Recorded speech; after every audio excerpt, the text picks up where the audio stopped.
నమస్తే, welcome to right angle. కారాగారంలో పొడిచిన టీడీపీ జనసేన రాజకీయ పొత్తుకు కమలం పార్టీ సై అంటుందా? కుదరదు పో అని తిరస్కరిస్తుందా? ఈ ప్రశ్నలే ఏపీ రాజకీయాలను కుదిపేస్తున్నాయి. ఈ ప్రశ్నకు జవాబు కోసం అధికార వైసీపీ గోతికాడి నక్కలా ఎదురు చూస్తోంది.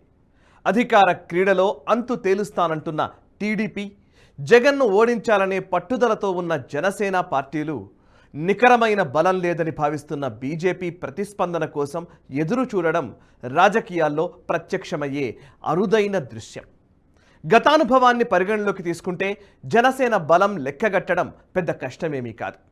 కాకపోతే ఇటీవలి కాలంలో మారిన పరిస్థితుల దృష్ట్యా జనసేనకు పెరిగిన ఆదరణ ఓటుగా తర్జుమా అయ్యే అవకాశాలున్నాయనే ఆశలు, అంచనాలు ఉండడం మూలంగా ఆ పార్టీకి కాస్తంత తూకం పెరిగింది. మాజీ ముఖ్యమంత్రి చంద్రబాబుకు చాణక్యమే కాదు, వశీకరణ విద్య కూడా తెలుసు. మాంత్రిక వాస్తవికత తెలిసిన అరుదైన రాజనీతిజ్ఞుడు నారా చంద్రబాబు నాయుడు. తాను ఆశించింది, ప్రభుత్వం చేసింది తనకు అనుకూలంగా మారినందుకు చంద్రబాబు నాయుడు లోలోపల సంతోషపడుతూ ఉండి ఉంటారు. జైల్లో రాజకీయ పొత్తులు ఖరారైపోవడం బహుశా దేశ రాజకీయ చరిత్రలో ఇదే తొలి సందర్భం కావచ్చేమో. చంద్రబాబు చాణక్యంలో నాటకీయత కూడా ఉంటుందని ఈ తాజా సన్నివేశం బయటపెట్టింది. మొత్తంగా చరిత్రాత్మక కారాగారంలో రెండు తెలుగు పార్టీలు ఐక్యతా రాగాన్ని వినిపించాయి. ఎమర్జెన్సీ తర్వాత రాజకీయ నేతలు రాజమండ్రి జైలు తలుపులు తట్టింది మళ్ళీ ఇప్పుడేనేమో. మిత్రధర్మాన్ని పాటిస్తున్నానంటూనే మరోవైపు టీడీపీతో పొత్తుకు జై కొట్టారు పవన్ కళ్యాణ్. బీజేపీ తన అనివార్యతను గుర్తించి కూటమిలో చేరుతుందని పవన్ కళ్యాణ్ను చంద్రబాబు ఒప్పించారా? లేదా బీజేపీ తన మాటను బేఖాతరు చేయదు అనే నమ్మకంతోనే పవన్ కళ్యాణ్ పొత్తు నిర్ణయం తీసుకున్నారా అనేది భవిష్యత్తులో తేలుతుంది. తన అరెస్టు వల్ల ఏర్పడిన సానుభూతిని, పవన్ కళ్యాణ్కున్న సినీ గ్లామర్ని కలిపి ఓ కొత్త పొలిటికల్ టానిక్ తయారు చేశారు చంద్రబాబు. బీజేపీతో సంప్రదించకుండా పవన్ కళ్యాణ్ నిర్ణయం తీసుకోవడానికి జైలు అనే వాతావరణం కూడా దోహదపడుతుందని కూడా చంద్రబాబు భావించి ఉండవచ్చు. అందుకే వేగిరపడమని పవన్ కళ్యాణ్ని ప్రోత్సహించి ఉండవచ్చు. రాజకీయ వాతావరణంలో డ్రామాటిక్ ఇంక్రీజ్ ఉంటుందని కూడా చంద్రబాబు అనుకొని ఉండవచ్చు. ఒక వ్యక్తిపై మనకెన్ని సంకోచాలున్నా అవన్నీ జైలు గోడల మధ్య చెదిరిపోతాయి. పరిమితులను దాటుకొని అభిమానం పొంగుకొస్తుంది. చంద్రబాబు నాయుడుపై పవన్ కళ్యాణ్కున్న సంకోచాలన్నీ జైలు సాక్షిగా రద్దయిపోయాయి. బహుశా ఇలాంటి స్థితి ఏదో సరికొత్త సమీకరణకు కారణమై ఉండవచ్చు. అలిపిరి దాడి తర్వాత ఏర్పడిన సానుభూతిని రాజకీయ ప్రయోజనంగా మార్చుకోవాలన్న చంద్రబాబు ప్రయత్నం నాడు ఘోరంగా విఫలమైంది. ఉమ్మడి రాష్ట్రంలోని 294 స్థానాలకు గాను టీడీపీ 267 స్థానాల్లో బరిలో దిగింది. 47 స్థానాలు సాధించి బొక్కబోర్లా పడింది. 234 స్థానాల్లో పోటీ చేసిన కాంగ్రెస్ 185 స్థానాల భారీ మెజారిటీ సాధించి గద్దెనెక్కింది. చంద్రబాబు నాయుడు రాజకీయ జీవితంలో సానుభూతి సందర్భాల కన్నా శాపనార్థాల గతమే ఎక్కువగా కనిపిస్తుంది. చంద్రబాబు సర్ప పరిష్వంగం నుంచి దూరంగా ఉంచాలని బీజేపీ చేసిన ప్రయత్నాలు బెడిసికొట్టాయి. మొత్తంగా కమలం కాంపౌండ్ నుంచి పవన్ మెల్లిగా జారుకున్నారు. ఎన్టీఆర్ లాంటి దిగ్గజ నాయకుణ్ణి మాయపుచ్చగా లేంది పవన్ కళ్యాణ్ లాంటి పిల్లనేతను మచ్చిక చేసుకోవడం బాబుకు పెద్ద లెక్కేమీ కాకపోవచ్చు. పాపం బీజేపీ చాలా ప్రయత్నాలు చేసింది. పవన్ కళ్యాణ్ను తన ఇలాఖాలో ఉంచుకుంటే బాబుతో జరిగే బేరసారాల్లో కొంత బలం ప్రదర్శించవచ్చని. కానీ రాష్ట్ర బీజేపీ నేతలకు బాబు తవ్వే గోతుల లోతులు తెలియవు. ప్రధాని నరేంద్ర మోదీ వశీకరణ మంత్రం ముందు బాబు జిమ్మిక్కులు పారమనుకున్నారు కమలనాథులు. కానీ బాబు కమండలంలోని మంత్రజలం ఎంతటి వారినైనా ఆకర్షిస్తుంది. మొత్తంగా బీజేపీ పాచికలు పారలేదు. జనసేనను తన కట్టడిలో ఉంచుకుంటే బాబు తమతో కొంచెం జాగ్రత్తగా మెసులుకుంటాడని భావించిన బీజేపీకి ఎదురు దెబ్బే తగిలింది. ముఖ్యమంత్రి జగన్ దుందుడుకు చర్య బీజేపీ భంగపాటుకు కారణమైంది. సోము వీర్రాజును తప్పించి అధ్యక్ష పదవిలో దగ్గుబాటి పురంధరేశ్వరిని కూర్చోబెట్టడంలోనే బీజేపీ అధిష్టానం చాలా చాకచక్యంగా వ్యవహరించింది. టీడీపీ బీజేపీల మధ్య ఉన్న వారధిని మరింత పటిష్టం చేసింది.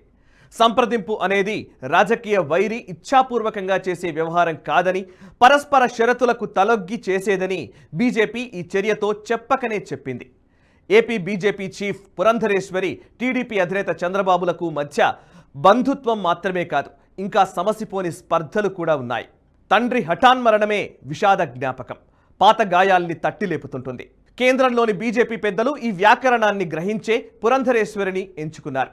అంతేకాదు సత్వర నిర్ణయాలు తీసుకునే ధైర్యం, నిక్కచ్చిగా వ్యవహరించే స్వభావం లేని నేతలు కీలక స్థానాల్లో ఉండడం టీడీపీకి ప్రయోజనం చేకూర్చే అవకాశం ఉందని కూడా కమలనాథులు భావించి ఉండవచ్చు. కమలంతో నెయ్యం చేస్తూ సైకిల్తో సావాసం చేయాలనే పవన్ కళ్యాణ్ ప్రయత్నం ముమ్మాటికి ప్రయోజనం చేకూర్చేదే. ఒంటరిగా బరిలో దిగితే వచ్చే ఫలితం స్వల్పం. ప్రభుత్వ వ్యతిరేక ఓట్లు చీలిపోతే మరోసారి జగన్ అధికారం చేపట్టడం ఖాయం. విడిపోయి పోరాడడంలో లాభం కన్నా నష్టమే ఎక్కువ. శత్రుపక్షాలు చెల్లాచెదురు కావాలని సహజంగానే అధికార పార్టీ ఆశిస్తుంది. అందుకే వైరి పక్షాలను శకలాలు చేయాలనే ప్రయత్నాలను నిరంతరం చేస్తోంది. ఏపీ సీఎం జగన్మోహన్ రెడ్డి కక్షగట్టి ముప్పు తిప్పలు పెడుతున్న కమ్మ సామాజిక వర్గానికి చెందిన నాయకురాలిని అధ్యక్షురాలిగా ఎన్నుకోవడం వల్ల బీజేపీ 2 ప్రయోజనాలు సాధించింది. జగన్ ప్రభుత్వం మూలంగా గాయపడిన కమ్మ సామాజిక వర్గాన్ని సాంత్వనపరిచింది. రాష్ట్ర విభజనకు బీజేపీయే కారణమనే అపవాదును కాస్తంత పోగొట్టుకునే ప్రయత్నం చేసింది. చంద్రబాబుకు తగిన సమవుజ్జీ కాగల దగ్గుబాటి పురంధరేశ్వరిని అధ్యక్ష పదవికి ఎంపిక చేసి సంధి ప్రయత్నాల్లో తన బలాన్ని పెంచుకుంది. ఏపీ రాజకీయాల్లో మరో విచిత్ర పరిణామం గురించి చెప్పాలి. వైసీపీ, టీడీపీలు ఏపీలోని 2 బలమైన రాజకీయ పార్టీలు. కానీ నికరమైన బలం లేని బీజేపీ, జనసేనలు అధికార వైసీపీకి అడ్డంకిగా మారితే ప్రతిపక్ష టీడీపీకి ఆలంబనవుతున్నాయి. టీడీపీ, జనసేన పొత్తుతో మొత్తంగా 3 ఆటగాళ్ల మధ్య నడుస్తున్న ట్రైవిజార్డ్ చెస్ టోర్నమెంట్కు చంద్రబాబు తన జైలు చాణక్యంతో చెక్ పెట్టారు. ఇప్పుడు బీజేపీ తన వంతులో ఏ పావును కదుపుతుంది? పొత్తును ఒప్పుకొని విదిలింపు స్థానాలను తీసుకుంటుందా, లేదా తిరస్కరించి ఆటను మరోవైపు నరుక్కు వస్తుందా? ఇంతకు బీజేపీ ఏం చేసే అవకాశం ఉంది? ఏపీలో బీజేపీ దీర్ఘకాలిక వ్యూహాన్ని అనుసరిస్తోంది. తాత్కాలిక ప్రయోజనాల కన్నా భవిష్యత్ పరిణామాలపైనే ఎక్కువ దృష్టిని సారించింది. అందుకే టీడీపీతో పొత్తు విషయంలో బీజేపీ అధిష్టానం ఆచితూచి స్పందిస్తోంది. ఏపీ బీజేపీ అధ్యక్ష స్థానంలో పురంధరేశ్వరి స్థానంలో మరొకరు ఉంటే టీడీపీ, జనసేన పొత్తు ఖరారు ప్రకటన వెలువడగానే ఏదో ఒక ప్రతికూల ప్రకటన తప్పక వచ్చి ఉండేది. కేవలం పురంధరేశ్వరి ఉండడం వల్ల మాత్రమే సంయమనం సాధ్యమైంది. పొత్తుల విషయంలో ఆచితూచి వ్యవహరించే ధోరణి వ్యక్తమైంది.